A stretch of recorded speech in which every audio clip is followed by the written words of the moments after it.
আসসালামু আলাইকুম ভিউয়ার্স, কেমন আছেন সবাই? আশা করি অনেক বেশি ভালো আছেন। যারা একদম রিজনেবল প্রাইসে মানে কম বাজেটের ভিতরে ল্যাপটপ খুঁজতেছিলেন স্টুডেন্ট বাজেটে, তাদের জন্য কিন্তু আমাদের শোরুমে আবার নতুন কালেকশন চলে আসছে।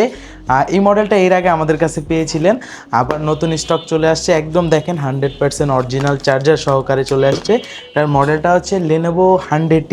এটাতে হচ্ছে ইন্টেল পেন্টিয়াম সেলেরনের হচ্ছে আপনার 11 জেনারেশন প্রসেসর থাকতেছে, 4GB র্যামের সাপোর্ট পাবেন, 2GB গ্রাফিক্স থাকতেছে, 128 স্টোরেজ, চাইলে স্টোরেজটা বাড়ানো যাবে। একদম কিন্তু হ্যান্ডি আছে, লাইট ওয়েট, একদম ক্যারির পারপাসে ভালো সাপোর্ট দিবে। আর ব্যাটারি ব্যাকআপ টানা 5-6 ঘন্টা এই ল্যাপটপটা ইউজ করতে পারবেন। আর এটাতে কিন্তু port facility type C, USB, HDMI port, headphone port, এই পাশে ইউএসবি পোর্ট, সব পোর্ট অ্যাভেলেবেল পেয়ে যাচ্ছেন। এটা দিয়ে যারা স্টার্টিং লেভেলের কাজগুলো করতে চাচ্ছেন, digital marketing, CPA marketing, data এন্ট্রির কাজগুলো, word, Excel, PowerPoint, Zoom মিটিংয়ের কাজগুলো অনায়াসে করতে পারবেন। আর এই মডেলটার অফার প্রাইস রাখতেছি আমরা মাত্র 13,500 টাকা।